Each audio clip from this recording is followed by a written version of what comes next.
দৃষ্টিতে তার দিকে তাকিয়ে আছি। আসলে কি এই হাসিটা এত সুন্দর, নাকি আমার কাছে সুন্দর মনে হচ্ছে? যার মুচকি হাসি আমাকে পাগল করে দেওয়ার মতো যথেষ্ট। আমি বোধ হয় মরেই যাব। যখন আমি জাঙ্কুকের দিকে তাকিয়ে এসব ভাবছিলাম, তখন সে আমার ভাবনার মাঝেই বলে উঠল, গান শুনবে? আমি অবাক হয়ে জিজ্ঞেস করলাম, আপনি গান করতে পারেন? হ্যাঁ পারি, শুনবে? খালি গলায় অতটা ভালো হয় না, তা চেষ্টা করব। হ্যাঁ শুনবো। সে একটা হাসি দিয়ে চোখ বন্ধ করে গান ধরলো।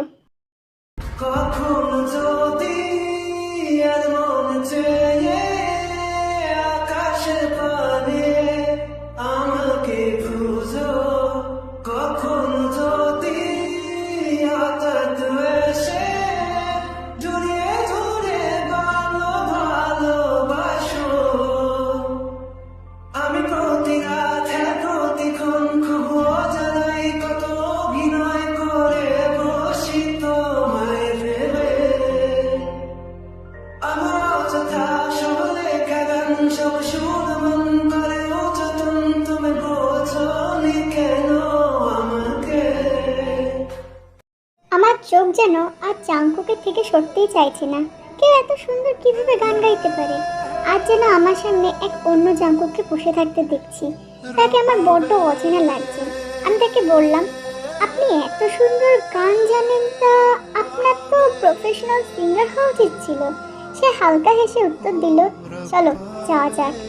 এত তাড়াতাড়ি? আর থাকি না প্লিজ। আর কিছু সময় পরে অন্ধকার হয়ে যাবে, পরে গ্রামের রাস্তাঘাট চিনতে অসুবিধা হবে, তাই এখনই যেতে হবে। আমি মন খারাপ করে উঠে দাঁড়িয়ে বললাম, ওকে চলুন। আরে মন খারাপ করো না, আরো একদিন আসবো খুনি। আচ্ছা। গ্রামের সরু কাঁচামাটির রাস্তা দিয়ে কিছু দূরে হেঁটে একটা বাড়ির সামনে এসে দাঁড়িয়েছি। বাড়িটা টিনের তৈরি, চাল দেওয়া, সবকিছু টিনের। একসাথে 3টে ঘর, শুধু উঠোনের সীমানাটুকু বাঁশের বেড়া দিয়ে তৈরি। বাইরে থেকে বাড়িটার ভেতরটা বেশ স্পষ্ট দেখা যাচ্ছে, যদিও অন্ধকার, তাও চাঁদের আলোতে সব স্পষ্ট দেখছি। আমি জাঙ্কুককে জিজ্ঞেস করলাম, এটা কার বাড়ি জাঙ্কুক? আর আমরা এখানে কেন এসেছি? আগে ভেতরে চলো, তারপর বলছি। একটা ঘরে খাটে বসে আছি আমি। জাঙ্কুক কোথায় গেছে জানি না। একজন মধ্যবয়সী মহিলা আমাকে এনে রেখে গেছে। শুনেছি জাঙ্কুক ওনাকে চাচি বলে ডাকছিল। রুমটা ছোট হলেও বেশ গোছানো, কয়েকটা পুরনো ফার্নিচার ছাড়া আর কিছুই নেই। আমি যখন আশেপাশে খেয়াল করছিলাম, তখনই জাঙ্কুক হাতে একটা খাবারের প্লেট নিয়ে ঘরে ঢুকলো। তারপর আমার পাশে বসে বলল, সারাদিন তেমন কিছু খাওনি, তাও খেয়ে নাও। আপনি খাবেন না? হ্যাঁ খাবো। তাহলে 1 প্লেট কেন আনলেন? 1 প্লেটের মধ্যে খেলে ভালোবাসা বাড়ে, তাই আমি ইচ্ছা করেই দুজনের খাবার 1 প্লেটে এনেছি। তার কথা শুনে আমার লজ্জায় মাটি ভেদ করে ঢুকে যেতে ইচ্ছা করছে। তারপর আবারও জিজ্ঞেস করলাম, আচ্ছা ওই মহিলাটাকে যাকে আপনি চাচি বলে ডাকছিলেন? উনি শোভা চাচি। আমরা যেই বাড়িতে উঠেছিলাম আগে ওই বাড়ি দেখাশোনা করতো, পরে একটা কারণে ওখান থেকে চলে আসা। এখন উনি এই জায়গাতেই থাকে। ওনার স্বামী নেই, একটা ছেলে আছে যে দেশের বাইরে থাকে, আর লোকমান চাচার এক দূরের আত্মীয় হয়। ও, তা উনি কি কারোর সাথে কথা বলে না? না মানে আমার সাথে তো তেমন কিছু বললো না, তাই আর কি। না না বলে, তবে চাচি একটু চাপা স্বভাবের, অপরিচিত কারোর সাথে তেমন কথা বলে না। আমাকে আবার অনেক কেয়ার করে, যখনই আসি তখন ওনার সাথে দেখা করেই যাই। ও আচ্ছা, এখন খাও। আমি আর কিছু না বলে খাওয়া শুরু করি। জাঙ্কুক প্লেটের ওপাশ থেকে খাচ্ছে আর আমি এপাশ থেকে। আমার কাছে তো ব্যাপারটা বেশ ভালোই লাগছে। বলতে গেলে প্রিয় মানুষটার সাথে খাবার খাওয়া 1 প্লেটে একটা অন্যরকমই অনুভূতি। রাত প্রায় 11টা। খাটের এক সাইডে জাঙ্কুকের দিকে পিঠ করে শুয়ে আছি। বাইরে মনে হচ্ছে ঝিরঝির করে বৃষ্টি হচ্ছে, হালকা বাতাসও বইছে। টিনের চালের মধ্যে বৃষ্টির ফোঁটা পড়ায় শব্দ পাচ্ছি। হঠাৎই কেউ আমাকে পেছন দিক থেকে জড়িয়ে ঘাড়ে মুখ ডুবিয়ে চুমু দিতে লাগলো। আমি জানি এটা কি। আমি আজ তাকে বাধা দেওয়ার চেষ্টা করলাম না, বরং চোখ বন্ধ করে তার প্রত্যেকটা স্পর্শ ছোঁয়া অনুভব করছি। এভাবে কিছুক্ষণ কেটে যাওয়ার পর জাঙ্কুক আচমকা আমাকে ছেড়ে দিল। আমি তার দিকে ফিরে দেখি সে আমার দিকেই তাকিয়েছে, হয়তো আজ সকালে ঘটনার জন্য। আমি আর কিছু না ভেবে তাকে জড়িয়ে ধরে তার বুকে মাথা রাখলাম। সে আমাকে মৃদু স্বরে বলল, আমাকে ক্ষমা করেছো তে? আমি কিছু না বলে তার বুকের থেকে শার্টের একটা বোতাম খুলে সেখানে আলতো করে একটা চুমু খেলাম, যার অর্থ হ্যাঁ। সে বুঝতে পারায় আমাকে শক্ত করে বুকে জড়িয়ে ধরল। আমি তার বুক থেকে মাথা তুলে তার ঠোঁটে আমার ঠোঁট মিলিয়ে দিলাম। সেও আজকে আমাকে আপন করে নিল। এই প্রথম তাকে আমি এতটা কাছ থেকে অনুভব করছি। আজ তার প্রত্যেকটা ছোঁয়া আমার জন্য আমার মনের ভালোবাসা অনুভব করেছি। ভালোবাসার মানুষের ছোঁয়াগুলো কি এরকম শিহরণ জাগায়?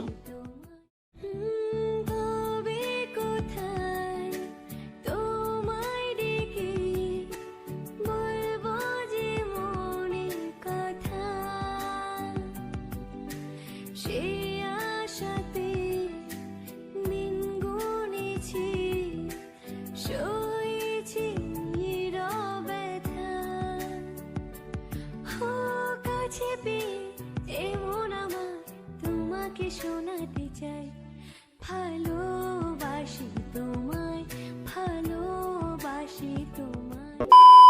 1 বছর পর আজ আমার ডেলিভারি ডেট। হসপিটালের বেডে করে আমাকে যখন অপারেশন থিয়েটারে নিয়ে যাওয়া হচ্ছিল, তখন জাংকুকের হাতটা খুব শক্ত করে ধরে আছি।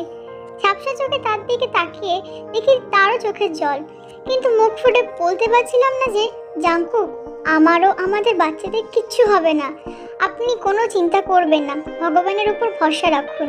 নিজেকে বড়ই হতভাগিনী মনে হচ্ছিল আমার। এই আশ্বাসটুকু আমি তাকে দিতে পারছিলাম না। যন্ত্রণায় ক্রমাগত ছটফট করে চলেছি। আমার শাশুড়ি মার কান্নার আওয়াজ বাইরে থেকে পাচ্ছিলাম, তবে ওনার মুখটা দেখারও ভাগ্য হয়নি আমার। অবশেষে জাংকুকের হাত থেকে আমার হাতটা ছুটে গেল। বারবার চেষ্টা করছিলাম হাতটা ধরার, তবে হতভাগ্যের কপালে আর কি সেটা জোটে। 3 ঘন্টা পর হসপিটালের কেবিনে বেডে আবছা হয়ে রোগীদের মতো আকাশি রঙের একটা ড্রেস পরিহিত অবস্থায় বসে আছি। আমার পাশে জাংকুক টুলে বসে তার কোলে একটা ফুটফুটে মেয়ে বাবুকে নিয়ে তার ছোট ছোট হাত দুটো নিয়ে খেলা করছে। হ্যাঁ, আমাদের একটা মেয়ে হয়েছে।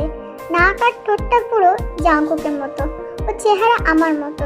পিচ্ছিটা কি বুঝলো কি জানে, জাংকুকের হাতটার আঙুলটা মুষ্টিবদ্ধ করে ধরে আছে। আমি বসে বসে বাবা মেয়ের কাণ্ড দেখছি। এমন সময় আমার শাশুড়ি মা কেবিনে ঢুকে জাংকুককে বলল, কি রে, নিজের মেয়েকে একাই নিয়ে রাখবি বুঝি? আমার তো নাতনি হয়, এখন আমার কাছে দে একটু, কেবিনের বাইরে নিয়ে যাই। জাংকুক মুচকি হেসে জাংমিকে জেহবের কোলে দিয়ে দিল। হ্যাঁ, বাবুর নাম জাংমি রাখা হয়েছে, কারণ জাংমিকে ঘিরে আমার ও জাংকুকের জীবনের শুরু হয়েছিল। মা চলে যাওয়ার পর জাংকুক আমার ডান হাতটা নিজের হাতের মুঠোয় নিয়ে বলল, থ্যাংক ইউ তে, থ্যাঙ্কস ফর এভরিথিং। তুমি না থাকলে হয়তো আমার জীবনটা এতটা আনন্দময় হতো না। আমার চোখ দিয়ে দুফোঁটা অশ্রু গড়িয়ে পড়ল। আজ নিজেকে পরিপূর্ণ মনে হচ্ছে আমার ভালোবাসা আজ পূর্ণ, যেখানে ভালোবাসার কোনো অভাব নেই। একজন নারী এর থেকে আর কী বা বেশি চায়?